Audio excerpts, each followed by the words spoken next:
Oi pessoal, tudo bem com vocês? Eu espero que vocês estejam muito bem. Na aula de hoje vamos dar continuação para a fisiologia geral humana. Mas na verdade é fisiologia geral, porque não tem só humana que vocês vão ver. A gente já viu o sistema nervoso, né? Os slides estão lá na frente. Peraí, deixa eu passar aqui pra vocês. Aqui, ó. Já vimos todo o sistema nervoso que tinha pra ver, o resumo dele, pelo menos, né? Porque é tudo resumido pra gente. A gente entrou no sistema endócrino, que é o sistema dos hormônios que vão parar na corrente sanguínea. Então, dentro desse sistema endócrino, tinham lá aquelas glândulas que a gente já trabalhou naquela primeira aula de fisiologia geral. E essas glândulas, independente se elas são do sistema endócrino, elas são glândulas que vão secretar hormônios para dentro dos nossos vasos sanguíneos. Isso é um sistema endócrino. Hormônios para dentro do sistema sanguíneo. E aí, o que é hormônio? A gente viu a glândula pineal, o hipotálamo, hipófise. Inclusive, na aula de hoje gravada, a gente vai falar sobre dois hormônios super importantes que a hipófise secreta, que é esse aqui, ó.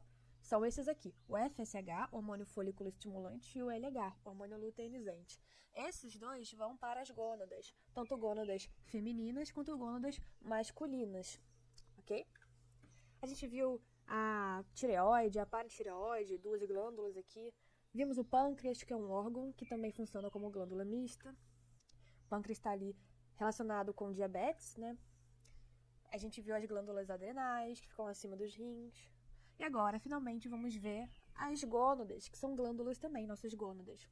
As mulheres têm gônadas femininas e os homens têm gônadas masculinas. No sistema reprodutor feminino haverão 2 ovários, olha aqui. 1, 2. E esses ovários, que ficam aqui coladinhos com o útero e com as trompas, eles são gônadas e são glândulas. Nos homens, haverão 2 testículos. E esses testículos também são gônadas, que vão liberar hormônios. E todos esses hormônios, tanto das gônadas femininas quanto do masculino, eles vão parar, como eu disse, no sistema sanguíneo, mas também vai ter ali uma ação local na própria gônada antes disso. Quais são os hormônios principais liberados pelos ovários, então, que são as gônadas femininas? A mulher, com seus ovários, vai conseguir secretar, produzir 2 hormônios principais, a progesterona e o estrogênio. Já falando agora das gônadas masculinas dos homens, né, ou seja, os testículos, é nos testículos que haverá a principal produção de testosterona nos homens, tá? Mas todos esses hormônios que eu listei aqui também são produzidos em outras partes do nosso corpo.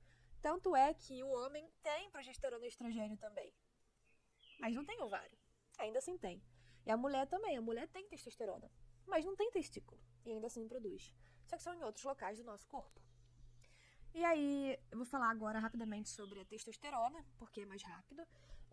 Esse hormônio, ele vai ter várias funções importantes, como funções mais simples, como mantém o libido da pessoa, ajuda a criar a massa muscular do homem, contribui para o bem-estar geral daquela pessoa. Mas a testosterona, no homem, promove o desenvolvimento de características primárias e características secundárias. Essas características primárias têm a ver com, digamos, eu gosto de pensar que tem a ver com o pênis e tem a ver com fabricação de espermatozoides. Então, quais são essas características primárias? Desenvolvimento dos órgãos sexuais masculinos, como o pênis, o testículo. E o que tem dentro do testículo? Fabricar espermatozoide, né? Lá que é feito. Esse processo da fabricação se chama espermatogênese. Já as características secundárias são relacionadas com outras partes do corpo que não com aquela área genital. Então, secundárias seriam engrossamento da voz, pelos faciais, pelos pelo corpo todo, né? Criação desses pelos e engrossamento dos pelos, por isso que muitos homens têm pelos mais grossos que as mulheres. Estrutura óssea do homem fica mais densa, eles são mais pesados, ossos mais fortes, maiores. Eles têm mais massa muscular que as mulheres, mas também, por causa da testosterona, pode haver ali de ter uma certa calvície. Mas isso é mais genético também. Então, agora eu falei o que a testosterona faz, e agora vocês já sabem, mas vamos focar agora no estrogênio e progesterona, que geralmente é o que o Enem pede, que é um pouquinho mais complexo. Então, quais são as principais funções do estrogênio? Esse hormônio, estrogênio, eu gosto de pensar como um análogo da testosterona dos homens, só que nas mulheres. Então, o estrogênio ele é tão importante nas mulheres quanto a testosterona nos homens. Tanto que, olha aqui, o estrogênio ajuda a desenvolver as características sexuais secundárias das mulheres. Então, são características sexuais envolvidas com o corpo e não ali com a parte reprodutiva. Então, desencadeia a puberdade nas mulheres, nas meninas, né? Vai ajudar a desenvolver o crescimento das mamas, o alargamento dos quadris e o acúmulo da gordura corporal, ainda mais na região ali das nádegas, da pelve, né? Que acumula bastante gordura, e nos seios também. Mas o estrogênio também vai ajudar, e a gente vai ver isso mais específico, na regulação do ciclo menstrual. Aí eu botei aqui o motivo, mas eu vou explicar melhor daqui a pouco, né? É que na primeira metade do ciclo, depois que a mulher menstrua, assim, tipo, ela acabou de menstruar, terminou a menstruação, o estrogênio vai fazer com que o revestimento do útero, que é o endométrio, cresça inicialmente. É o primeiro crescimentozinho e torna ali o endométrio um pouquinho mais espesso. Isso já começa a preparar para a mulher poder engravidar. Lembrando que isso acontece logo após a menstruação.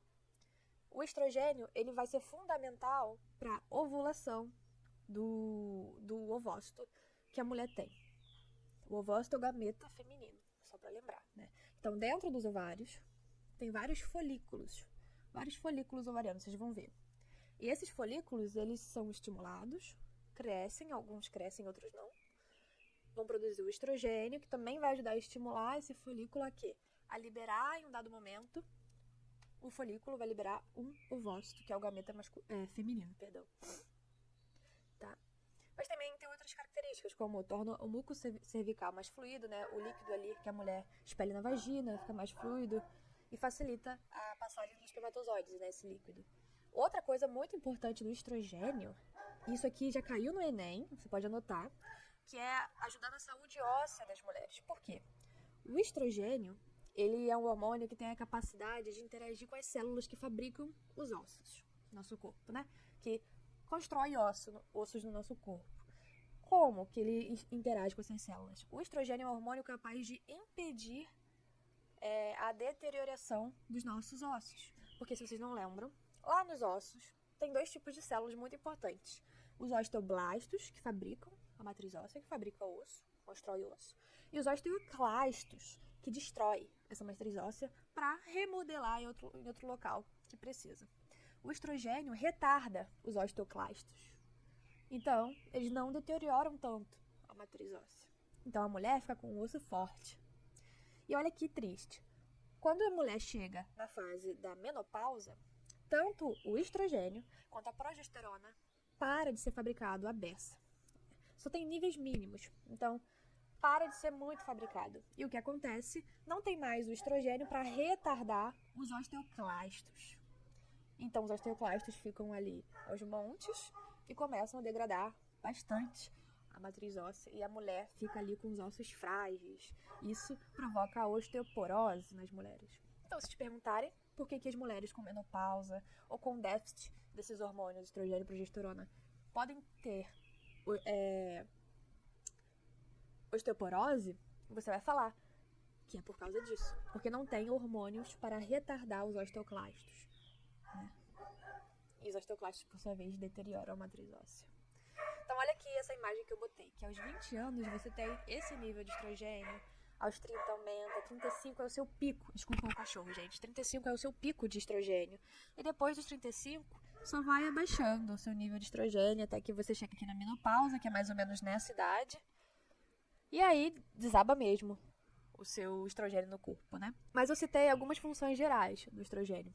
Mas agora eu vou explicar pra você de onde ele vem, esse hormônio, e como que ele vai atuar no ciclo menstrual da mulher.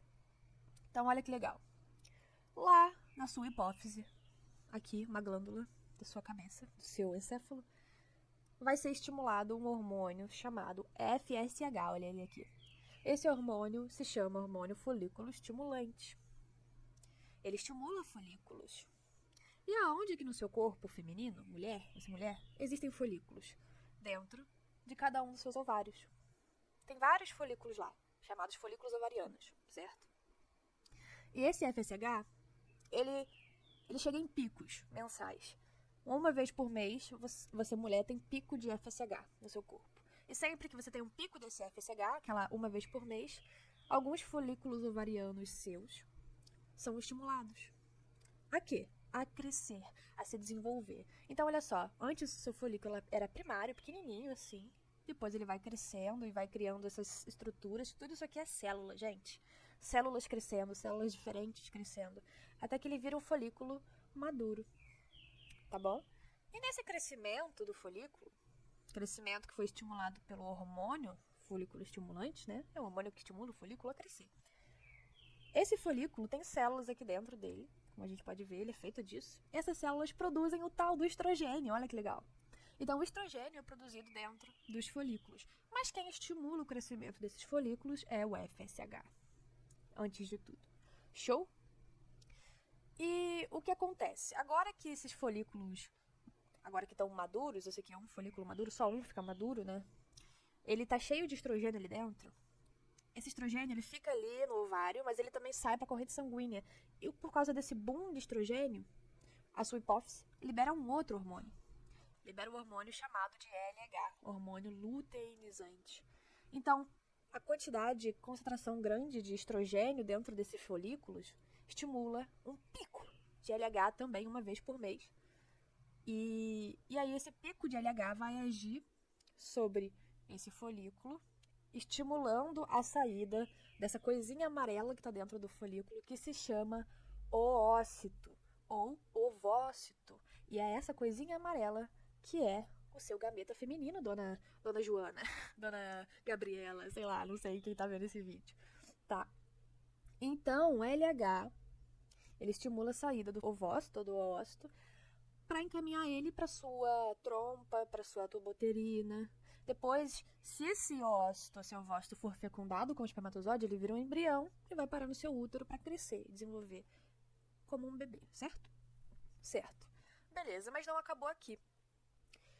Essa saída do ovócito, que a gente já falou que acontece com o ovócito, vai criar o chamado corpo lúteo, que é o restante dessas células aqui que ficaram. O ócito saiu, mas esse restante de células aqui ficaram. Que são as mesmas células que produziram o estrogênio ali no começo, né? Esse restante de células se chama corpo lúteo. E elas ficam ali produzindo outro hormônio. Beleza? Então, olha que lindo progesterona. Aqui eu tenho esses folículos crescendo, né? A gente sabe que o folículo cresce porque o hormônio folículo estimulante estimula ele a crescer. Enquanto esses folículos crescem, dentro deles vai criando mais e mais estrogênio, até que tem tanto estrogênio que estimula o pico de LH no seu hipófise, LH é liberado, e o LH liberado vai fazer efeito direto nesse folículo, liberando o ovócito que tinha dentro do folículo. Aí depois esse ovócito pode ou não ser fecundado por um espermatozoide, certo? Certo. Mas além dessa função do estrogênio aqui dentro, né, além do estrogênio estimular o pico de LH, o estrogênio também ajuda e promove, na verdade, o crescimento do endométrio. O crescimento inicial lá do endométrio, que é aquele tecido de células fininho que tem dentro do seu útero, tá? Então ele começa a crescer, o endométrio. Crescer. Por quê? Porque em breve esse ovócito será liberado. E se esse ovócito for fecundado, o ovócito precisa que o seu útero tenha a parede um pouco mais grossa para abrigar o ovócito ali dentro. Então, olha que lindo que o estrogênio faz. Ele começa esse crescimento inicial do endométrio, que é a parede do útero, parede interna do útero, né? Da cavidade uterina.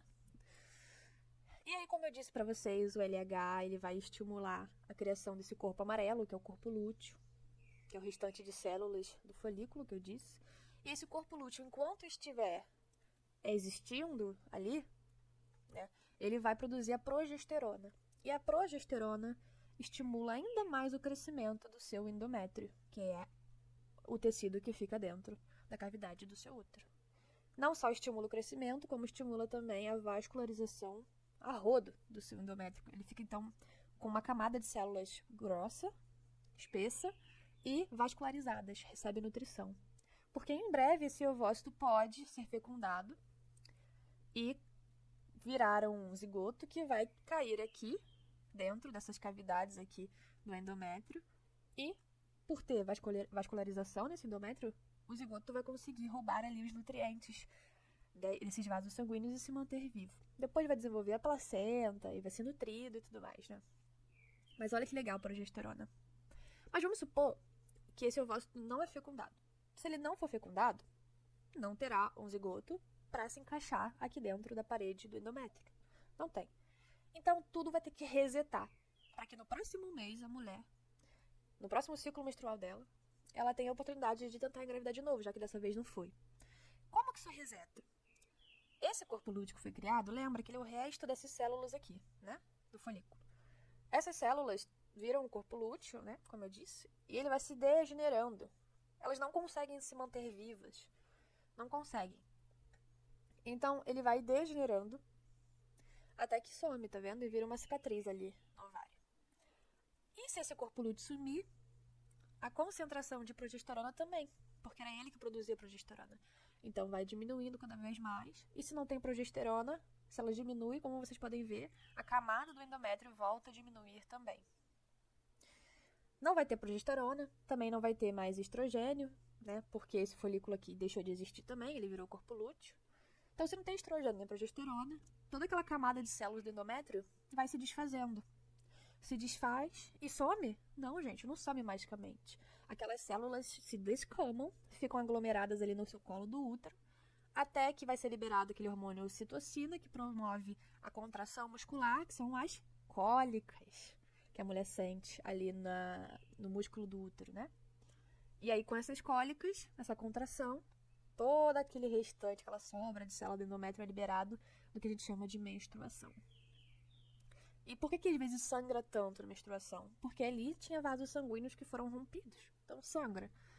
E por que na menstruação de certas mulheres tem tanto coágulo, tantas coisas mais espessas, que são as células do endométrio, que estão ali, beleza? E aí, com a chegada da menstruação, acaba aquele ciclo e começa um novo, outro ciclo, né? Então um mês reseta. Aqui é só eu explicando que o LH, o hormônio luteinizante, estimula a ovocitação, que é essa saída do ovócito do folículo, de dentro do folículo, e também estimula a criação do corpo lúteo, né? O corpo lúteo é essa sobra de células do folículo que produzem progesterona por um curto período de tempo, porque o corpo lúteo degenera, ele vai se degenerando, então a produção de progesterona também é por pouco tempo.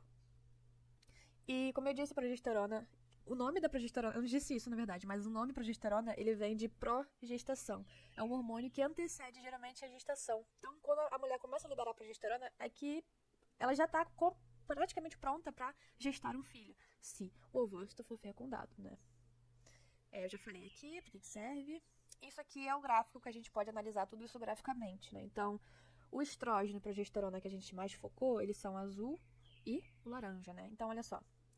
Lembra, quanto mais um folículo cresce, porque ele foi estimulado pelo hormônio folículo estimulante, mais ele vai criar, sintetizar estrogênio, né? Estrógeno. Então, olha só, quanto mais esse folículo cresce, maior a linha azul fica, certo? Até que, em um dado momento, tem tanto estrogênio que estimula na sua hipófise, que fica aqui na sua cabeça, a liberação do hormônio em pico LH. E esse hormônio LH, aqui o vermelho, foi liberado em pico. Ele foi muito estimulado, né? Por causa da progesterona aqui dentro do folículo, e o LH foi liberado, um pico de LH. A liberação desse LH em forma de pico faz com que esse folículo aprisionado, o ovócito aprisionado dentro do folículo seja liberado. O ovócito aqui sendo liberado. Ele é liberado, que lindo. Então, o LH, ele ajuda a liberar o ovócito e também ajuda, por conseguinte, a formar o corpo lúteo, que está aqui. E aí sim, esse ovócito pode ir para sua trompa, ele pode ser fecundado, pode virar um embrião, ou não. O corpo lúteo, assim que ele é formado, ele começa a produzir muita testosterona, olha a linha, muita progesterona, olha a linha laranja aqui, aumentando, olha como tá grande. Mas, por que essa linha está diminuindo? Porque o corpo lúteo começou a se degenerar, certo?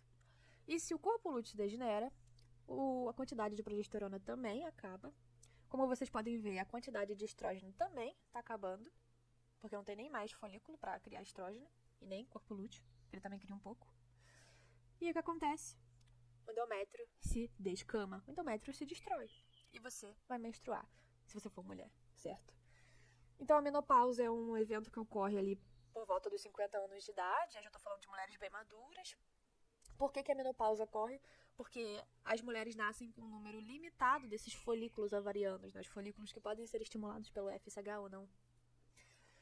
E durante cada ovulação da mulher, cada mês, a mulher libera de 1 a 2 folículos. Sendo que uma hora a quantidade desses folículos acaba. E se não tem folículo mais para ser estimulado, não dá para criar mais progesterona, não dá para criar mais o estrogênio, né, que é o primeiro hormônio. Então, diminui muito na mulher a quantidade mensal desses hormônios nela. E como eu disse, o estrogênio, ele ajuda muito a combater a osteoporose. O estrogênio ajuda a manutenção dos ossos da mulher. E se não tem, então vai dar osteoporose. Muitas mulheres sofrem com desconfortos nos dias que antecedem a menstruação, a chamada tensão pré-menstrual. Em outros sintomas, podem ocorrer alterações de humor. Atualmente, acredita-se que os sintomas são resultado da queda na concentração do neurotransmissor serotonina, que, por sua vez, está relacionado com a diminuição na produção dos hormônios ovarianos, estrógeno e progesterona, observada nessa fase do ciclo feminino. A redução da produção desses hormônios nessa fase está relacionada com... Vocês vão ver que essa questão é muito fácil, por quê? A redução da produção desses hormônios, qual? Estrógeno e progesterona, nessa fase está relacionada com... Qual é a parte de tudo que eu expliquei que provoca a redução do estrógeno e da progesterona? Quando o corpo lúteo está sendo degradado, está se degenerando, ele está sumindo. Então, não tem ele para produzir a progesterona, é ele que produz. Também não produz mais estrogênio. Então, ali, esses hormônios ficam em baixa. E isso é que o texto está falando, que provoca uma certa tensão pré-menstrual nas mulheres, porque baixa os níveis da serotonina, que é um neurotransmissor, né? E a gente sabe que logo depois da regressão do corpo lúteo, vai haver a menstruação. Então, tem tudo a ver com essa questão. É a letra A, pessoal. Esse aqui a gente já fez em sala, né? Basicamente, eu vou só resumir para vocês, porque eles fizeram testes com sapos. Então, eles expuseram machos, esse... É um tóxico, né, se eu não me engano? Deixa eu ver aqui. É um agrotóxico, a atrazina. Expuseram sapos machos. E aí, eles disseram que os machos, eles perderam algum hormônio que até igualou a taxa hormonal entre sapos machos e fêmeas, né? O que os sapos machos tinham a beça aqui nos machos controle, que eles perderam e ficaram igualados às fêmeas, né? Tá falando de hormônio, pessoal. O que será, né? Que os machos têm que as fêmeas não têm hormônio, né? Testosterona, né, gente? E o texto só confirma isso. Por quê? Os machos que foram expostos a esse tóxico, eles apresentaram esses sintomas, ó. Hermafroditismo. Eles desenvolveram características femininas, sexuais femininas, e também uma desmasculinização da laringe. Em vez de falarem mais grosso, né, os sapos, em vez de fazerem barulho de sapo mais grosso, começaram a fazer barulho de sapo mais fino, entendeu? Desmasculinização da laringe. Isso são características secundárias e primárias da falta da testosterona. Então, o hormônio, cujas concentrações estão representadas nessa figura, tem que ser a testosterona, a letra C. Agora a gente entra no sistema cardiovascular. E relaxa que a partir de agora fica bem mais rápido, porque é mais tranquilo o conteúdo a partir de agora. Sistema cardiovascular, né? Qual que é a função do sistema cardiovascular? A gente está falando de um sistema que envolve o coração, os nossos vasos sanguíneos. Então, qual é a função geral desse sistema, de forma geral? Responsável pelo transporte de hormônios endócrinos que estão nos vasos sanguíneos, responsável pelos nutrientes que ficam nos vasos sanguíneos, pelos gases que ficam nesses vasos sanguíneos, responsável pelo transporte de algumas células, como, por exemplo, nossas células, nossas hemácias, ou nossas células do sistema imunológico, os glóbulos brancos, né? Ou plaquetas. E também responsáveis pelas excretas de todo o nosso corpo, porque tudo que a gente não gosta, no início, pelo menos no começo, ele vai para o nosso sangue. Depois, esse sangue que está cheio de excretas, que a gente não quer, é mandado para os rins. Os rins filtram, né? O sangue bom volta para o seu corpo e a parte ruim é eliminada na urina, excreta, tá? Então, quais são os componentes desse sistema? O nosso coração, nossos vasos sanguíneos e o nosso tecido sanguíneo em si, que tem a ver com as hemácias, os glóbulos brancos, né, mastócitos. E aí eu botei essa imagem para vocês verem. Aqui é o coração. Ele tem 4 cavidades, o coração humano, né? E aqui dá para ver as veias, que estão em azul, e as artérias, que estão em vermelho.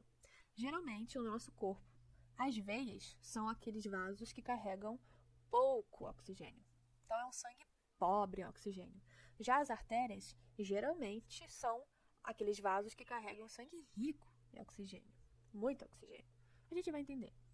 Eu botei essa frase, né? Se os seres humanos são compostos de 30% de células, como essas células são nutridas? Como esse 30% é nutrido? Imagina, tem célula no seu corpo inteiro. Como elas são nutridas? É porque existem vasos sanguíneos que passam por praticamente todas as suas células e nutre elas. Os nutrientes dos vasos vão parar por difusão ou não, na verdade pode ser outros tipos de transportes também, né? Canais, essas coisas assim mais complexas. E aí eles param dentro das suas células. O coração humano, vamos conhecer ele? O coração humano é esse. Eu tenho aqui algumas entradas, alguns vasos sanguíneos que entram e outros que saem, né? E eu vou mostrar pra vocês o que isso tem a ver. Mas basicamente o coração humano ele tem 4 cavidades. Ele tem 2 átrios que ficam acima. Então, átrio acima fica na parte de cima. E sempre é pelos átrios que o sangue entra. Independente se é o sangue que é pobre em oxigênio que está entrando ou se depois é o sangue rico em oxigênio que está entrando. Eles têm que entrar. E entram pelos átrios. Depois, quando esse sangue, pobre em oxigênio entra pelo átrio direito, ele tem que depois descer para o ventrículo direito. E depois o ventrículo direito contrai, o coração ele faz uma sístole. E esse sangue que estava aqui vai para as artérias pulmonares. E aí vai para o pulmão, onde esse sangue pobre em oxigênio fica virando sangue rico. Ele vira sangue rico em oxigênio. E aí o sangue rico em oxigênio precisa voltar para ser bombeado para o resto do seu corpo, certo? E ele volta por onde? Esse sangue rico em oxigênio volta pelas veias pulmonares. E lembra, esse sangue está voltando para o coração. Então ele tem que voltar e entrar pelo átrio, que fica acima. Então ele entra pelo átrio esquerdo. E aí esse átrio esquerdo vai deixar o sangue entrar, o sangue entra para o ventrículo esquerdo, fica ali armazenando no ventrículo esquerdo, até que em um dado momento esse ventrículo esquerdo rapidamente contrai, ele faz a sístole, e nessa contração todo o sangue que estava aqui é enviado para a artéria aorta, onde a partir da aorta esse sangue é compartilhado com outros vasos sanguíneos do seu corpo, do seu sistema todo. Então, olha que lindo, né? E aí vocês podem usar aquela regrinha. Geralmente, veias estão trazendo sangue pobre em oxigênio. E as artérias, geralmente, trazem ou levam sangue rico em oxigênio. Então, olha só. A veia cava, ela traz sangue pobre em oxigênio para o lado direito do coração. E tudo que entra no lado direito do coração é pobre em oxigênio e precisa ir para o pulmão. Então, a veia cava inferior traz, a veia cava superior traz. Esse sangue entra no ventrículo e é bombeado para a artéria pulmonar. Vamos ver agora a aorta. A aorta é uma artéria. E não é que é da aorta que vai ser enviado o sangue rico em oxigênio? De uma artéria. É o que eu disse, artérias geralmente transportam sangue rico em oxigênio para o seu corpo. Aí tem as exceções. Né? Por exemplo, tem a artéria pulmonar, que não é o que eu falei. A artéria pulmonar está levando sangue pobre em oxigênio desse lado direito do coração para o seu pulmão.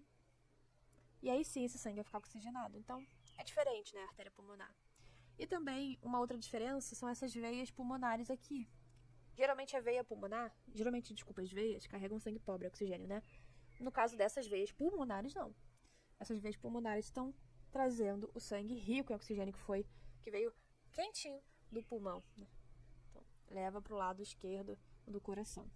E aí, finalmente, a aorta, que é uma artéria, vai disseminar esse sangue rico em oxigênio para o seu corpo, tá? Então, o coração humano, 2 átrios, 2 ventrículos, no total, 4 cavidades. E você pode ver que o átrio direito ele faz contato com o ventrículo direito, né? E depois o átrio esquerdo faz contato direto com o ventrículo esquerdo. O que permite o sangue passar de uma cavidade para outra e não voltar atrás, e não fazer um refluxo, são essas válvulas que ficam aqui. Válvula tricúspide, válvula pulmonar, válvula mitral, válvula aórtica. mas isso não é muito importante. Mas é legal saber que as válvulas fazem isso. Existem válvulas até nos nossos vasos sanguíneos, nas nossas veias. E olha que diferença, um coração de um peixe. Deixa eu mostrar pra vocês o coração de um peixe. O peixe, aqui tá o coração dele, tá? E olha comigo, ele só tem um átrio e um ventrículo. Ele só tem 2 cavidades. É bem mais simples, não é? Então, 2 cavidades, sendo que uma é um átrio acima e a outra é um ventrículo. Então, olha só. Aqui eu tenho o sistema, o resto dos vasos sanguíneos do corpo do peixe, eles estão levando o sangue de uma veia, ou seja, um sangue pobre em oxigênio. Esse sangue, ele entra no átrio, segue para o ventrículo e é bombeado para o que seria o pulmão do peixe, que não é pulmão, que nesse caso são as guelras do peixe, né? É enviado para a circulação das guelras, das brânquias dos peixes. Então, essas brânquias, elas têm a função de um pulmão humano, que é oxigenar o sangue que passa por elas. E esse sangue azul, pobre em oxigênio, ele é oxigenado, ele fica vermelho, rico em oxigênio, e é transportado por uma artéria para o resto do corpo do peixe. Muito parecido com o nosso, né? Então, o peixe, ele tem só 2 cavidades, é um coração mais simples. E aí que o coração dos nossos fetos humanos, ele funciona no início, quando o bebê ele tá na barriga da mãe, né? Só quando ele tá na barriga da mãe, funciona igual o coração do peixe. Olha que legal. O coração dos fetos intrauterinos, eles têm 2 cavidades funcionais. No total são 4, mas funcionais só 2, só 2. Que é justamente um átrio também e um outro átrio. Então, é de átrio para átrio e já manda para o resto do corpo. Olha que doido. Vou explicar para vocês. Então, os pulmões estão inativados dos fetos. Eles têm o pulmãozinho lá, os bebês. Mas como os fetos não estão respirando ar, não precisam respirar ar. Por quê? Porque o oxigênio que eles necessitam é enviado de forma na placenta pela mamãezinha deles, né? É mais uma prova para vocês verem que os gases que nós adultos inspiramos vai parar nosso sistema vascular, nossos vasos, o oxigênio vai parar lá. E se você estiver grávida, esse oxigênio ele vai passar para o seu filho através do cordão umbilical, né? Que lindo. Então, os fetos não precisam do pulmão para respirar.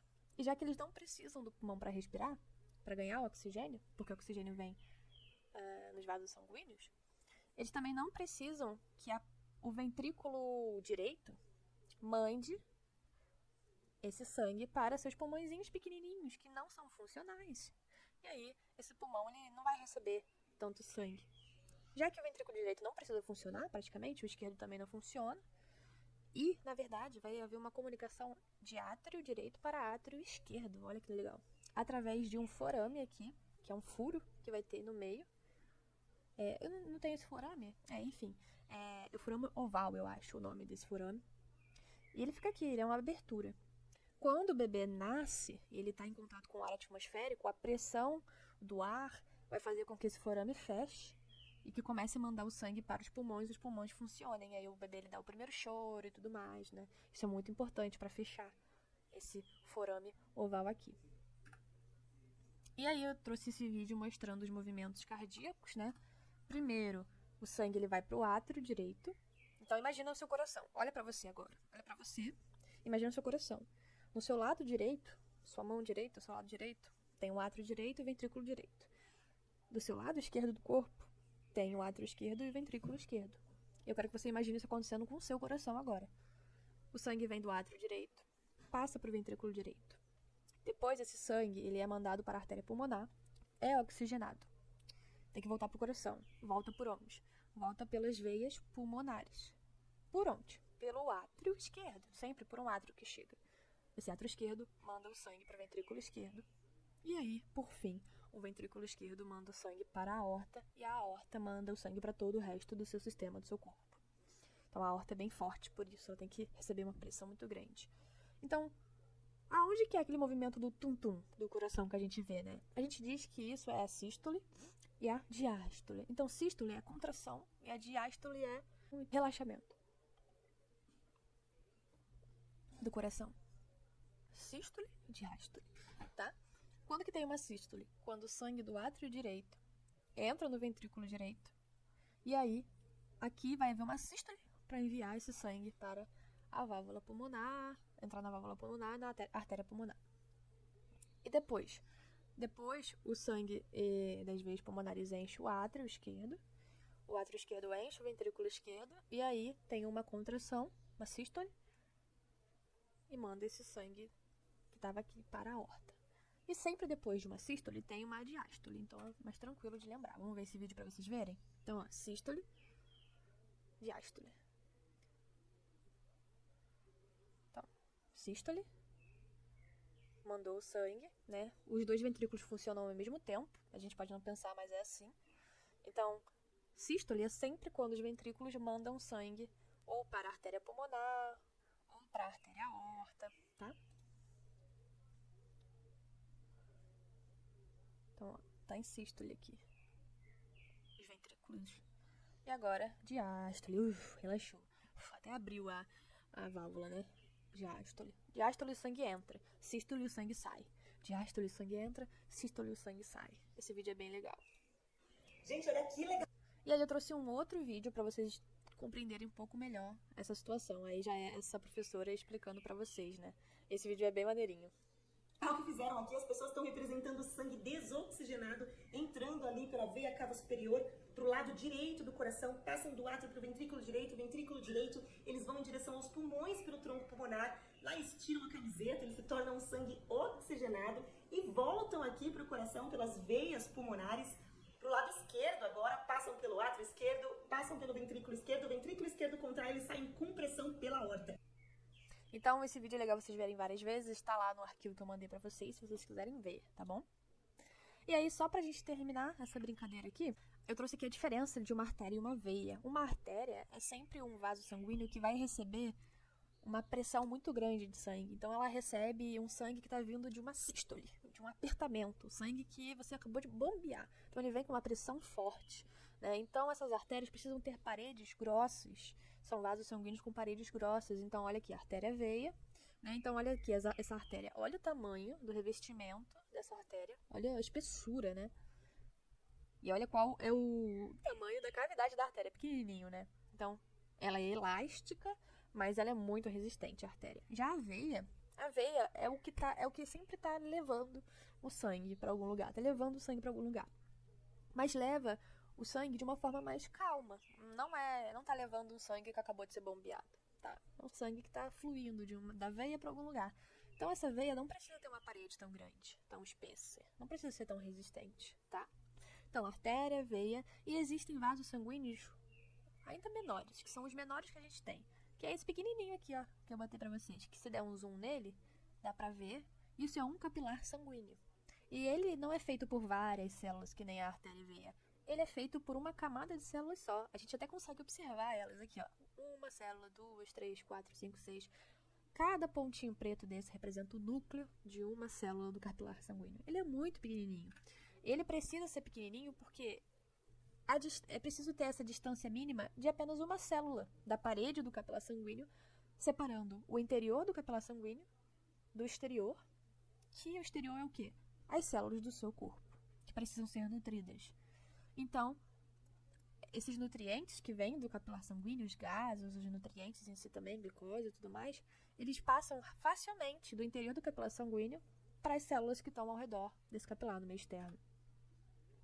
Então, no sistema vascular, quais são os nossos vasos sanguíneos? A gente tem as veias, que carregam, geralmente, o sangue pobre em oxigênio. Elas são, aí isso é uma regra, elas são mais simples, né? Ela não tem parede grossa. Eu também vou ter depois das veias as vênulas, porque, olha só, aqui eu tenho uma veia em azul, carregando um sangue pobre, né? E essa veia, ela vai se ramificar para virar, em algum momento, o capilarzinho que eu falei. Mas primeiro, na ramificação, ela vira uma vênula, ó. Tá vendo? Uma vênula. Tá virando uma vênula. Depois, vira um capilar, que tá representando esses vasos aqui do meio, né? Esses aqui teriam que ser bem finos. Depois do capilar, volta a virar arteríolas. Arteríolas são como se fossem artérias, só que menores. Depois de arteríolas, viram uma artéria robusta e forte. Mas, na verdade, o sentido é o oposto, né? Primeiro, o sangue ele vem da artéria, que é um sangue oxigenado. Aí as artérias se ramificam em arteríolas. as arteríolas em capilares também, os capilares em vênulas, e a vênula vira uma veia que manda o sangue pobre oxigênio lá para o seu átrio direito do seu coração. Então aqui tem o coração, e o sangue ele entra pelo coração do lado direito, sangue pobre oxigênio, é enviado para seus pulmões, está representado aqui, seus dois pulmões. Os dois pulmões. Ih, gente, esqueci como é que fala. Depois, esse sangue, ele volta oxigenado para o seu coração, pelo lado esquerdo. E agora sim, ele é enviado para todo o seu sistema do seu corpo, né? Então, é enviado para o seu cérebro, para a parte superior do seu corpo. Depois, ele é enviado também para a parte inferior do seu corpo, sua pelve, suas vísceras, seus órgãos inferiores. E sempre uma hora esse sangue oxigenado vira pobre oxigênio, né? Porque suas células utilizaram. E ele volta a virar o sangue azul, que volta para o lado direito do coração. E o tecido sanguíneo que tem dentro dessas veias e desses artérias, né? Os seus vasos sanguíneos, ele vai carregar o seu tecido sanguíneo, né? Que basicamente são os glóbulos vermelhos, que são todas essas hemácias vermelhas. Tem os glóbulos brancos, como o leucócito, neutrófilo, leucócito eosinófilo, leucócito basófilo, monócito, linfócito. A gente não precisa decorar esse nome, não. Tem as plaquetas, né? E tem esse líquido amarelado, que é o plasma, né? Que ele ali é muita água, algumas proteínas, né? E quando você pega esse seu sangue direto, assim, da sua artéria e coloca numa máquina de centrifugar, vai centrifugar e vai conseguir separar cada porção dessas coisas aqui do seu sangue. Então, separa o plasma, e tu vê que o plasma ele representa 60% do seu sangue. Separa os glóbulos vermelhos, que também é uma boa porcentagem, e separa os glóbulos brancos, que você vê que é pouquinho do seu sangue, né? E os glóbulos brancos e vermelhos representam os elementos figurados dentro do seu sangue. Então, o seu sangue, basicamente, o tecido sanguíneo é feito de plasma e elementos figurados. Aqui é uma outra foto bonita para vocês verem. Então, plasma, maioria, e os elementos figurados, que são as hemácias, os glóbulos brancos e as plaquetas. Vamos fazer esse exercício, então? Durante o desenvolvimento embrionário humano, ocorre uma comunicação entre os átrios direito e esquerdo através do forame oval. Aquele forame do bebê que eu disse, né? Ou forame botal, é o mesmo nome. Essa comunicação entre átrio e átrio, que não é normal, isso acontece quando você é bebê, não causa prejuízos à circulação do bebê em formação, exceto se ela perdurar após o nascimento. Aí causa um problema para a criança, né? Tem que fazer cirurgia. Os prejuízos no período embrionário são evitados porque a circulação fetal se assemelha a dois. Répteis, não foi o que eu falei. Crocodilianos, não foi o que eu falei. Aves, não foi o que eu falei. E anfíbios, não foi o que eu falei. Peixes sim. Por quê? Porque a circulação dos peixes é simples, ocorrendo uma passagem única pelo coração. Aí eu botei essas anotações aqui para vocês entenderem um pouco melhor, tá? Por que não é a letra A? Porque as aves vão ter ali um coração que funciona igual aos adultos, humanos, tá? E não é assim que o coração dos bebezinhos, aqui ó, dos bebês intrauterinos funciona. Os répteis, por que não é os répteis? Porque o sangue que passa pelo coração dos répteis, ele passa de maneira dupla, ele entra e sai 2 vezes, o que não acontece com o sangue dos bebês humanos, porque ele entra só uma vez e sai só uma vez. Além disso, o sangue dos répteis, ele se mistura. O sangue venoso se mistura com o arterial, então o sangue pobre se mistura com o rico em oxigênio. Por que não é os crocodilianos?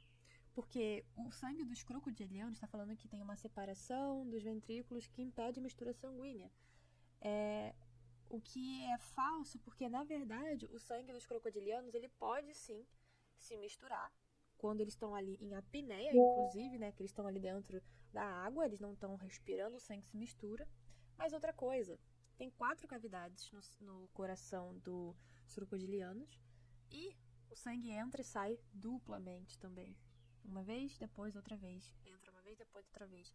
E isso não é igual aos bebezinhos, né? O sangue que passa pelo coração dos anfíbios também se mistura, venoso com arterial, pobre com rico. Os anfíbios só têm 3 cavidades no seu coração e a entrada é dupla. Entra 2 vezes o sangue e depois sai uma vez só. Entenderam, pessoal? Por que não é as outras alternativas assim? Os peixinhos? Aqui. A veia traz o sangue pobre oxigênio que passa por todo o coração apenas uma vez e é oxigenado e logo vai para o sistema, certo? O normal no nosso coração é o quê? A veia traz o sangue pobre e oxigênio, esse sangue pobre vai para o pulmão, é oxigenado e depois volta para o coração para ser enviado para o sistema. Então, no nosso coração humano, o sangue ele entra uma vez e depois entra outra vez no coração. No sangue dos peixes, não. É simples, tem apenas uma passagem. O sangue passa apenas uma vez. E logo que ele sai, ele já é oxigenado e é enviado para o sistema do peixe, sistema do corpo do peixe, certo?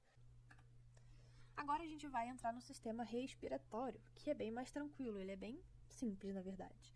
Então, o sistema respiratório não é só o nosso pulmão, ele é também essas vias aéreas aqui superiores, que você usa para respirar, né? Então, qual é a função desse sistema? Ele vai realizar a troca gasosa, porque vai entrar oxigênio, vai sair CO2, que é o gás carbônico, e nessa saída de CO2, ajuda a regular o pH dos seus vasos sanguíneos. Por quê? Quanto mais CO2 tem dentro dos seus vasos sanguíneos, mais ácido o pH fica, tá? Então, se você começa a expirar para fora muito CO2, você ajuda a alcalinizar o seu sangue, a tornar um pouco mais básico, beleza? Porque você retirou esse CO2. E claro, o ar que sai aqui e passa pela sua traqueia e depois pela sua faringe, ele vai entrar em contato com suas cordas vocais, então ele vai ajudar na sua fonação aqui, ó, fonação. Como que se dá, então, essas vias aéreas superiores, pessoal? Primeiro, tudo começa pela sua cavidade nasal, que são os buraquinhos pelo qual você respira, inspira o ar. Esse ar que você inspirou, ele passa pela sua faringe, que é um tubo que tem por aqui, dentro de você, e é um tubo que entra em contato com o ar, que entra em contato com a água, com a comida que você come. Só que quando você está somente respirando, o ar ele passa pela sua faringe, e quando você está somente respirando, a sua epiglote está abertinha para o ar passar. O ar passa, eu já vou mudar para essa imagem, ele entra, a epiglote está aqui, ó, verde. Ela está aberta porque você só está respirando. O ar entra na sua laringe, e da laringe agora vem o trato respiratório inferior, que é o quê? Que é a sua traqueia, que é esse tubozão cartilaginoso aqui, que vai permitir a entrada do seu ar, e ele é rígido, então ele impede que a traqueia ela seja esmagada, e ali, se for esmagada, vai interromper o fluxo de ar. Mas não vai porque a traqueia é cartilaginosa e mantém ela sempre aberta assim. Então, a traqueia se ramifica nos brônquios, nos seus 2 brônquios, cada brônquio vai para um pulmão diferente. Vou pegar esse brônquio aqui que veio para esse pulmão. Do brônquio, ele vai se ramificar em bronquíolos, que ainda são ramificados. E aqui, deixa eu mostrar aqui para vocês. Aqui, vai ser, então a traqueia tá aqui, brônquio, 2 brônquios, se ramificou em bronquíolos.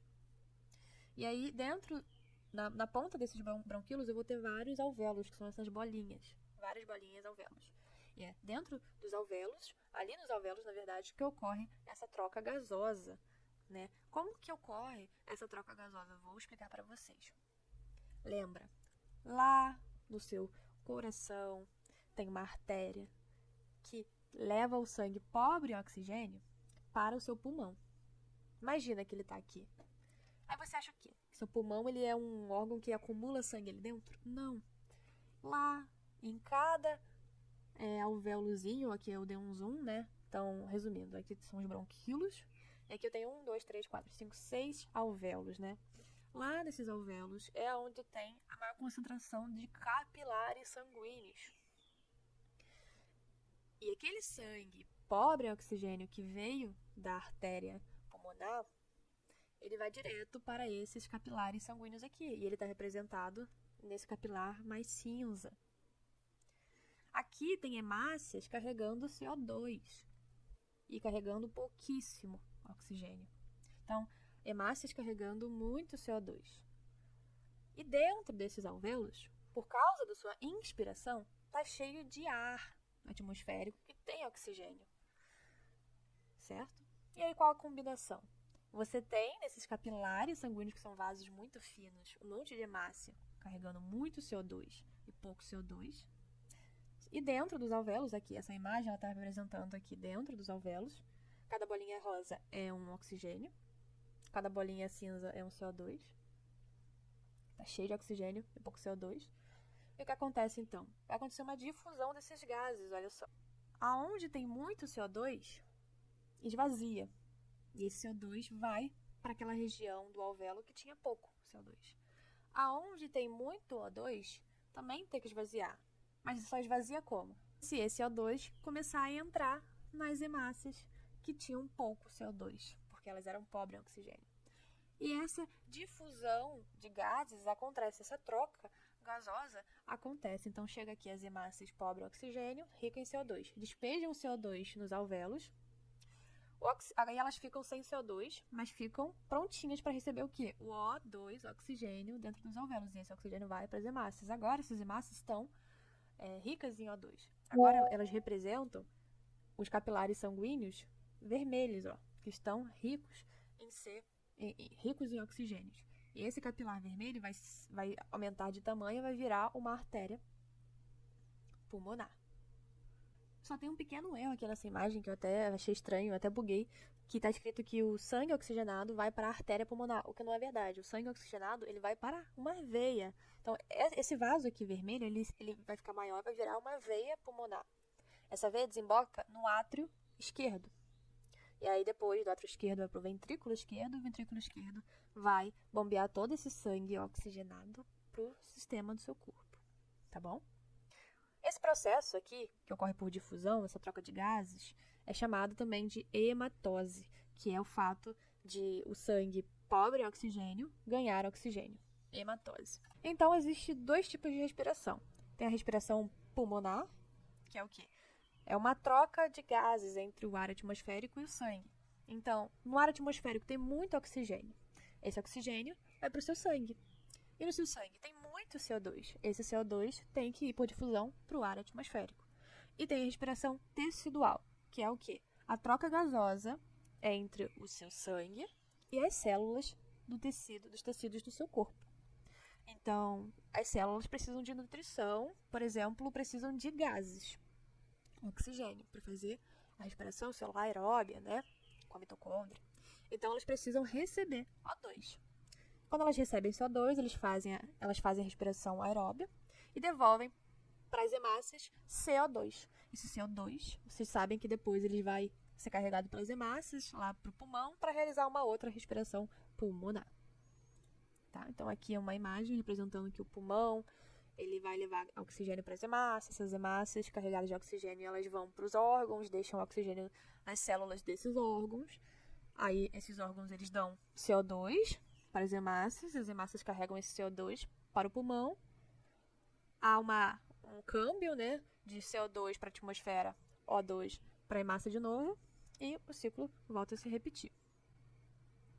Como que as hemácias conseguem carregar O2 e CO2? Aqui uma hemácia, um glóbulo vermelho. Dentro dessa hemácia existem proteínas chamadas hemoglobina. Isso aqui é uma hemoglobina. Ela é feita de proteínas menores, e aí tem essa maior, que é a hemoglobina, né? A hemoglobina é um megazord, digamos assim.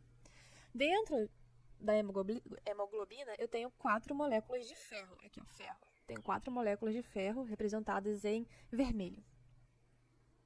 E o ferro, ele atrai o oxigênio para ele. Então, sempre que um oxigênio passa perto de uma hemácia que tem hemoglobina, e na hemoglobina tem ferro, esse oxigênio é atraído para dentro do ferro. E assim, ele é transportado pelo seu corpo. Depois, essa hemácia deixa oxigênio nas células do seu tecido. E o que entra na hemácia agora vai ser o CO2. Não exatamente do mesmo jeito que o ferro, mas entra. Então, é exatamente isso que eu expliquei. Glóbulo vermelho carregando O2 pulmões, gente, eu tô tão maluca. O2 se liga à hemoglobina, né? Hemoglobina, então, são esses amarelos. O2 é o azul, se liga à hemoglobina. Depois, o O2 ele vai para as células teciduais. Então, as lhamas que vivem nas montanhas dos Andes da América do Sul têm hemoglobinas geneticamente diferenciadas de outros mamíferos que vivem ao nível do mar, por exemplo. E qual que é a função da hemoglobina? Possuir o ferro e atrair o oxigênio para dentro das hemácias, né? Essa diferenciação trata-se de uma adaptação à sua sobrevivência a altitudes elevadas onde o ar é rarefeito. Falar que o ar é rarefeito É dizer que nesse ar tem pouca quantidade de oxigênio. A adaptação desses animais em relação ao seu ambiente confere maior afinidade pelo O2, maximizando a captação desse gás? Sim. Nesse caso, dessa questão, é exatamente essa alternativa. Por quê? As hemoglobinas que ficam dentro das hemácias das lhamas, então as lhamas têm hemácias, e as hemoglobinas dentro dessas hemácias são geneticamente modificadas para ter uma ainda maior afinidade pelo O2. Então imagina, normalmente a gente, méros mortais, não somos lhamas, com hemácias e hemoglobinas normais, atraímos o oxigênio de um certo jeito. Já essas lhamas, com hemácias que têm hemoglobinas modificadas geneticamente, melhoradas geneticamente, tem uma afinidade maior pelo oxigênio. Então atrai oxigênio uma distância muito mais longa do que a gente consegue. A gente não consegue atrair oxigênio tão longe. Essas lhamas conseguem, mesmo que esteja mais longe. O que faz muito sentido. Por quê? Porque lá em cima, onde elas vivem, né, acima do nível do mar, o ar é rarefeito, tem pouco oxigênio. E o pouco que tem pode estar longe, então é mais fácil para elas atraírem. Então pode ser a letra B, que é a capacidade de tamponamento, evitando alterações no pH do sangue, porque a capacidade de tamponamento tem muito a ver com CO2, a gente está falando de O2, né? Afinidade pelo CO2 também não é, a gente não está falando de CO2. Velocidade no transporte de gases, aumentando a eficiência de troca gasosa, também não é velocidade, porque não adianta ter a velocidade no transporte do CO2 interno, né, do O2 interno, por quê? Não adianta se você não tem a capacidade de atrair, de ter afinidade pelo O2 e conseguir colocar o O2 nas suas hemácias, né? Coisa que normalmente é mais difícil onde tem ar rarefeito. Não adianta, então, ser veloz. Você tem que primeiro ter afinidade pelo O2. Solubilidade de gases no plasma, melhorando seu transporte nos tecidos, o que não é verdade, porque os gases, eles são solubilizados no plasma, mas é muito pouquinho. E está dizendo para vocês que o lance é dentro das hemácias, na hemoglobina, que é geneticamente diferenciada, e não no plasma, tá? Então, essas hemoglobinas geneticamente diferenciadas trazem uma afinidade pelo O2, o que maximiza a captação desse gás nas lhamas. Os mais antigos cozinhavam feijão na panela de ferro a fim de acabar com a palidez de seus filhos. Alguns chegavam até a colocar um prego enferrujado nesse cozimento para liberar o ferro, gente, contido nele. Sabe-se que esse elemento pode ser encontrado na sua forma metálica ou iônica, sendo essencial para a manutenção da vida humana.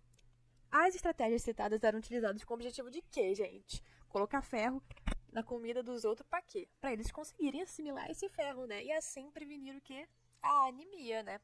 Que é a falta de ferro na hemoglobina que tem nas hemácias. A gente viu que tem ferro lá dentro, se não tiver, tu não atrai oxigênio, tu fica meio baqueada, você fica meio lerda, assim. Por quê? Porque você não tá conseguindo suas hemácias não conseguem ter afinidade pelo oxigênio, porque não tem ferro na hemoglobina delas para atrair o oxigênio. Então, suas células não conseguem muito oxigênio, elas não produzem muito ATP, porque não realizam respiração aeróbica direito, e você fica muito cansado, você fica sem energia, literalmente. Vamos lá, já tá terminando, galera. Agora é o sistema digestório. O sistema digestório, ele é um tubo, sabia? É um tubo que começa aqui, na sua garganta, e termina lá no seu ânus. Então, eu vi isso em vários vídeos, né, falando sobre isso, que se você inserisse, sei lá, uma corda começando aqui e entrando no seu estômago, ela vai passar pelo seu intestino delgado, seu intestino grosso, e vai sair lá no seu ânus. E tu podia até puxar ela aqui por cima e por baixo. Que horror, né? Porque é um tubo gigantesco, o sistema digestório, né? E próximo desse tubo vai ter ali alguns órgãos para ajudar a fabricar secreção, né? Algumas enzimas, secreta ali alguns compostos químicos que ajudam no tubo sistema digestório. Então vamos falar melhor sobre ele. Aonde o tubo do sistema digestório começa? Tudo começa na sua boca.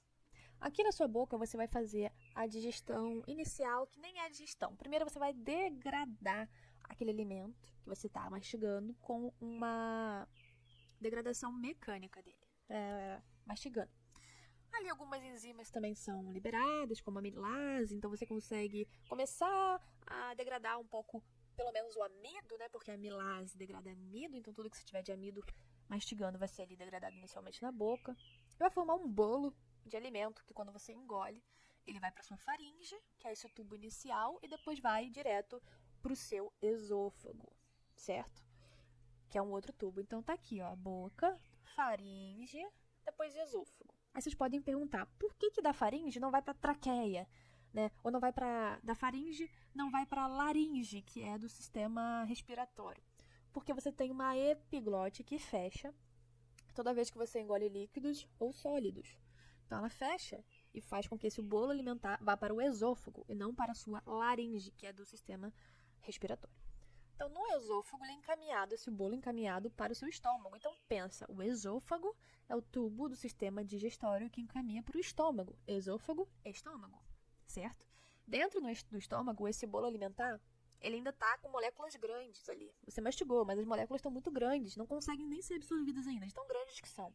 Não passa pelos capilares sanguíneos. É grande, gorda. Então, elas precisam ser degradadas, precisam ser fatiadazinhas em moléculas cada vez menores. Como que isso é feito lá no estômago? O seu estômago ele vai fazer uma digestão química desse bolo alimentar. Como? Através de enzimas, através de atividades enzimáticas. Quais enzimas que ficam predominantemente no estômago? São enzimas que toleram o ambiente ácido, que é o seu estômago. Porque o estômago ele tem muito ácido clorídrico, que deixa toda a cavidade estomacal muito ácida. Quais enzimas funcionam bem ali? A pepsina, que é ativada nesse meio ácido, ela só funciona em meio ácido, e a lipase, que também funciona nesse meio ácido. A pepsina, ela é uma enzima que degrada somente proteínas e transforma proteínas em aminoácidos. A lipase, ela é uma enzima que vai degradar o quê? Lipídios. Lipase e lipídios. Então, começa a degradar seus lipídios. Transforma os lipídios em ácidos graxos cada vez menores.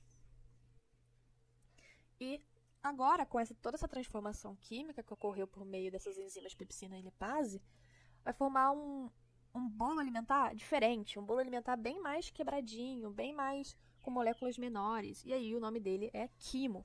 Agora, o quimo, ele vai ser enviado para o primeiro intestino que você tem, que é o intestino que está coladinho com o estômago, que é o intestino delgado, aquele intestino mais magro, delgado, sabe? Lá nesse intestino ainda vai ter umas digestões enzimáticas, tá? Mas também vai ter uma absorção de nutrientes inicial. Nesse intestino delgado, lá na porção inicial dele, chamada duodeno, o quimo vai ser digerido e algumas moléculas vão ser absorvidas. Mas o que acontece? Esse quimo não vem direto do estômago. Então, esse químico está embebido em secreções gástricas ácidas. Só que ele não pode ficar com essa acidez toda dentro do intestino, lá no duodeno. Não pode. Então, para isso, o duodeno ele é rico em o quê? Bicarbonato. Bicarbonato é um sal que neutraliza esses ácidos estomacais. Tá bom? E aí, perto do intestino delgado, tem um outro órgão chamado pâncreas, que a gente já falou sobre ele na aula de hoje, só que a gente falou do que ele fazia como glândula, né? Agora, olha esse órgão pâncreas de outra maneira. Ele vai secretar o suco pancreático. O suco pancreático tem nele enzimas como amilase, que degrada amido, lipase, de novo, que degrada lipídio, vai degradar mais lipídio sim, tripsina, que degrada proteínas também, e o tal do bicarbonato. Então, o bicarbonato, ele vem do pâncreas? Vem. E toda essa secreção do pâncreas é enviada para a cavidade do duodeno, a porção do duodeno, que fica no intestino delgado. Tá bom? Logo no início, então, do intestino delgado, isso acontece. O fígado, ele é um outro órgão acessório, a gente chama ele assim, porque o fígado ele não é o tubo digestivo, mas ele é um órgão que fica próximo do tubo digestivo e ajuda. O fígado produz a bile. A bile é um composto, né, uma secreção, um líquido, que é muito boa em ajudar a quebrar a gordura. A bile produzida no fígado, ela vai ser armazenada, enviada e armazenada para a vesícula biliar, que a gente tem. Deixa eu ver se tem aqui ela. Não tem. Mas o fígado está aqui e tinha que ter uma vesícula biliar ali. E dessa vesícula biliar, além de armazenar, vai secretar também a bile. Aonde? No duodeno. De novo. Tá bom? Então, o duodeno, ele vai ter a digestão, o restante de toda a digestão que tem que ter, vai terminar a digestão daquele quimo, né? Digerindo digerindo amido, lipídio, proteína. E também vai receber a bile, a secreção biliar, né? Que ajuda a quebrar mais gordura ainda.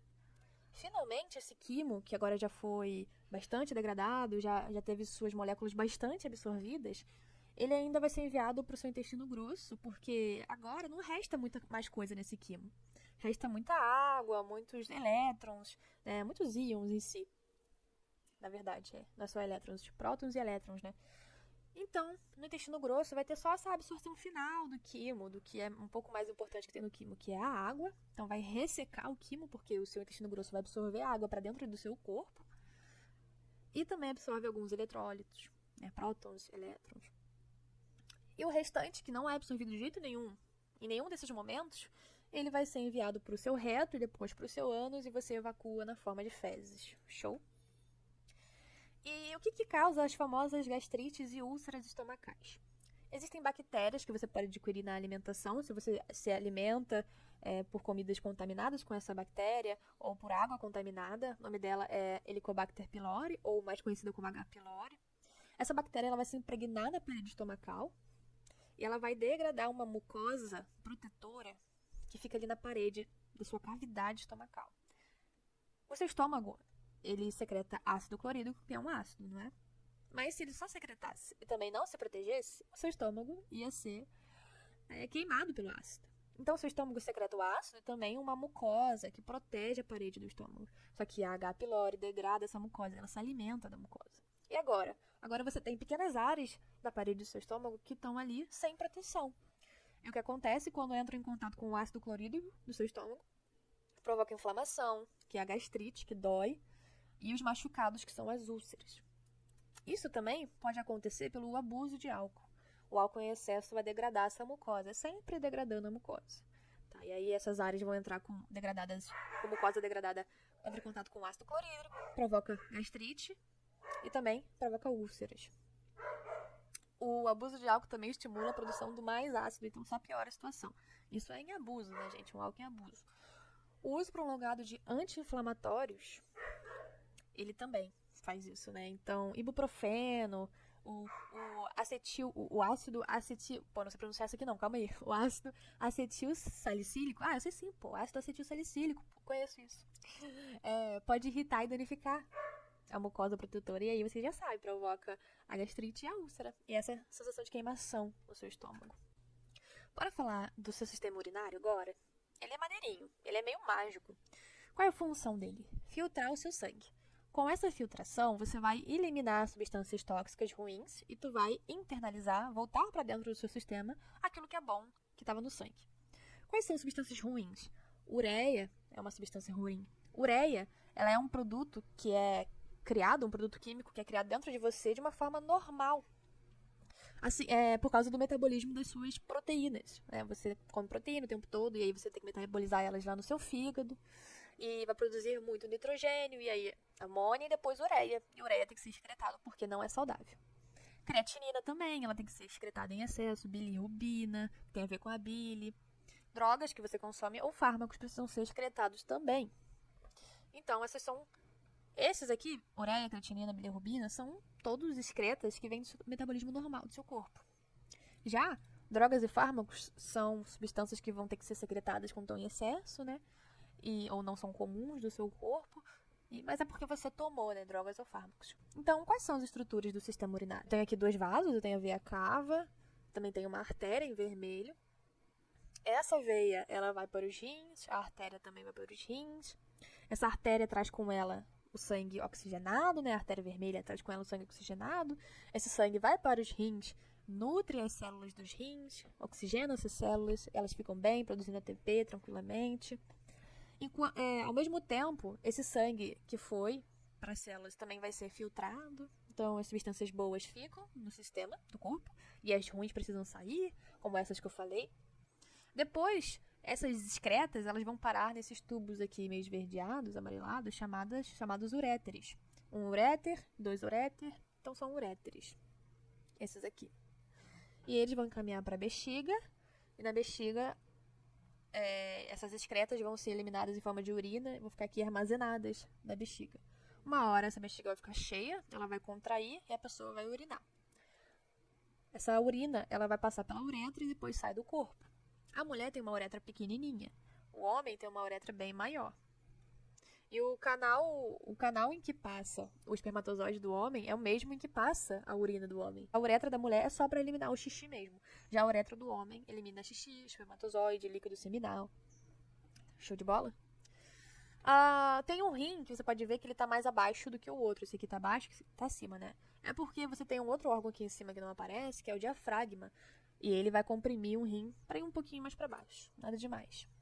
Aqui eu já tenho um rim bonitão, né? Então, os rins, ao manejarem o sangue, podem regular a quantidade de água, de eletrólitos. Eletrólitos são prótons e elétrons, né? Que estão por aí. E ajusta a pressão arterial do seu sangue, né? Tem uma enzima que, quando ela é ativada, ela vai liberar a aldosterona e a aldosterona vai ajudar nessa regulação da pressão arterial do seu sangue. Aqui eu tenho um rim e eu vou falar das estruturas desse rim para você. Como vocês sabem, aqui eu tenho veias e artérias renais, certo? Elas entram e percorrem todo o rim. Essa parte mais arroxeada aqui do centro do rim se chama medula renal, beleza? A parte quase que a mais externa do rim, essa aqui, se chama o córtex renal. E, geralmente, a medula é sempre o centro do órgão e o córtex é sempre a parte mais periférica do órgão. Essa cavidade aqui é a cavidade chamada de pelve renal, por onde vai sair a urina que vai ser fabricada. Ela vai sair primeiro aqui na cavidade renal, essa parte mais amarelada é uma cavidade, tá? Essa cavidade, ela dá de cara para um uréter. Então, a urina realmente sai por ali, viu? E aonde que o sangue é filtrado? O sangue que deve ser filtrado, ele vem pela artéria renal e vai chegar em pequenas maquinarias de artérias, né? Um lance muito maneiro que o rim tem. É uma estrutura muito maneira chamada néfron. E aqui está representando um néfron. Mas eu quero que vocês imaginem que tem muitos néfrons aqui. Assim, muitos néfrons. Como que é um néfron? Desse jeitinho aqui. Os néfrons são a unidade funcional do rim. Ou seja, onde a urina é formada. É aqui que a urina vai ser filtrada e... Falei errado. É aqui que o sangue vai ser filtrado e uma hora a urina vai ser formada. Então, primeiro eu tenho essa artéria, que ela começa aqui, ela vai passar pela essa cápsula glomerular. Daqui, algumas substâncias do sangue saem, vão percorrer esse túbulo aqui, vai chegar no túbulo renal. Às vezes essas substâncias elas são reabsorvidas, nem tanto, às vezes sim. Só sei que para vocês podem compreender que enquanto esse vaso sanguíneo ele perpassa todo esse túbulo renal aqui amarelinho, existem substâncias que vão sair de dentro dos vasos e algumas nunca vão retornar para dentro dos vasos. Já outras retornam e retornam para o seu corpo em si. Aquelas que saem definitivamente dos seus vasos sanguíneos, como aquelas que estão em excesso, ou que eu falei aqui, a ureia, a creatinina, a bilirrubina, drogas, fármacos, elas são coletadas e excretadas pelo tubo coletor. Do tubo coletor, que ele está aqui amarelinho, ó, tubo coletor, ele vai mandar para a pelve renal. E aí acumula na pelve renal e vai cair no uréter. Do uréter, agora sim, a gente tem uma urina que ela vai ser enviada para a sua bexiga daqui a pouco. Então aqui é só mais uma visão de como que fica o néfron. Então aqui eu tenho vários néfrons, né? 1, 2, 3, 4, 5 néfrons aqui. Como que são formados os cálculos renais, que algumas pessoas têm, né? Às vezes até geneticamente. Vou mostrar para vocês, ó. Então, olha, na pelve renal está sendo liberado algumas excretas, certo? Entre elas cálcio. Só que o que acontece se você libera muito cálcio, mas você não libera líquidos, água, para dissolver esse cálcio, para mandar o cálcio embora junto? O que acontece? Ele fica acumulado e forma pedras de cálcio e oxalato, que é outro tipo aí de molécula, né? E eles ficam aglomerados. Tudo isso porque você não está bebendo água suficiente, cara. Se você estivesse bebendo água suficiente, estaria dissolvendo junto com a água. A água estaria dissolvendo, na verdade. E aí, quando esses cálculos renais, que agora é esse aglomerado todo, eles param aqui na entrada do uréter, causa uma dor, que é a dor do cálculo renal, né? Então, isso é um cálculo renal, pessoal. Então, The Kidney Project é um projeto realizado por cientistas que pretendem desenvolver um rim biônico que executará a maioria das funções biológicas do órgão. O rim biônico possuirá duas partes que incorporam recentes avanços da nanotecnologia: filtração de membrana e biologia celular. Show de bola, maneiro isso aí. Esse projeto significará uma grande melhoria na qualidade de vida para aquelas pessoas que dependem da hemodiálise para a sobrevivência. Hemodiálise é um processo em que uma máquina vai filtrar o seu sangue por você. Ela funciona como um rim para você, já que você está com o rim danificado. O dispositivo criado promoverá diretamente a remoção da ureia? Sim, a gente sabe que os rins vão remover a ureia. A ureia é um produto que tem que ser descartado, que vem lá da metabolização das suas proteínas. Excreção de lipídios? Não, pessoal, os lipídios eles não vão ser ali excretados de fato na sua urina, tá? Síntese de vasopressina? Não vai ser esse órgão biônico que vai criar, vai promover a síntese de vasopressina. Letra E, fabricação de aldosterona? O rim, ele fabrica aldosterona, mas a aldosterona só é fabricada depois que outra enzima é ativada a partir de fatores de regulação da sua pressão arterial, hormonal, e depois aí sim é a fabricação da aldosterona, tá? Mas diretamente o rim ele vai remover a sua ureia, essa é a função principal dele. Vamos falar agora do nosso sistema linfático, que a gente não ouve muito falar, né? Mas qual que é a função desse sistema linfático? Primeiro eu quero frisar aqui, assim como você tem um sistema de vasos, que são veias e artérias, você também vai ter um sistema de vasos, que é o sistema linfático. São outros tipos de vasos diferentes, tá? Doideira, a gente não pensa muito sobre isso. Então, qual é a função? Olha só, dentro de você tem um monte de célula. E a todo momento essas células colocam coisas para dentro delas, mas também expelem coisas para fora delas. E fica ali, essas coisas fora ficam ali, entre essas células, do lado de fora. Isso se chama um líquido intersticial. É um líquido intersticial, que fica no intestício, entre as células. E o que acontece? Esse líquido ele vai ser reabsorvido, ele vai ser absorvido, né? O excesso desse líquido intersticial é absorvido pelos vasos linfáticos. E aí, dentro dos vasos linfáticos, esse líquido vai ser dito como linfa. Então, esse líquido linfa nada mais é do que o excesso de líquido intersticial absorvido num vaso linfático. Além dos vasos linfáticos, existirão em algumas regiões, por exemplo, aqui tem uma veia, aqui tem uma artéria e aqui é um vaso linfático que se liga aos capilares, que se liga à veia, né? O vaso linfático é a ramificação de uma veia, inclusive, só que é uma veia que vira vaso linfático diferente. Em algumas regiões haverão linfonódulos, que são nódulos que ali vai ter a fabricação de muitos glóbulos brancos, os linfócitos, entendeu? Olha que legal. E aí, seus linfonodos vão remover a impureza dessa linfa que está passando pelo ducto linfático, pelo vaso linfático. E também remove células danificadas, porque nos linfonódulos vão ter alguns glóbulos brancos que fagocitam, por exemplo, as células que estão danificadas, comem elas, então removem elas. Então, do que é composto o sistema linfático? De vasos linfáticos, linfa e linfonódulos. Então, olha que legal essa imagem que eu botei para vocês. Aqui eu tenho em amarelinho um monte de células dos seus tecidos abundantes aí que você tem. E elas estão exalando esse líquido intersticial que está representado aqui nessas setinhas roxas, né? E esse líquido intersticial ele vai ser absorvido por esse vaso linfático verde. E aí o líquido lá dentro vira linfa. Tranquilo? Essa imagem é bem legal. E olha onde tem vaso linfático no seu corpo. Olha onde está todo esse vaso linfático, esse sistema, né? Também tem aqui os linfonódulos, que são esses nódulozinhos verdes. Pô, maneiro demais. E dentro da linfa, que é um líquido claro e transparente, existe muita água, muitos eletrólitos, linfócitos, linfócitos. Quais linfócitos? Linfócitos B, que a gente vai aprender o que eles fazem depois, numa aula de imunologia. Linfócitos T e linfócitos NK, que são linfócitos ditos de natural killers. Maneiro esse nome, né?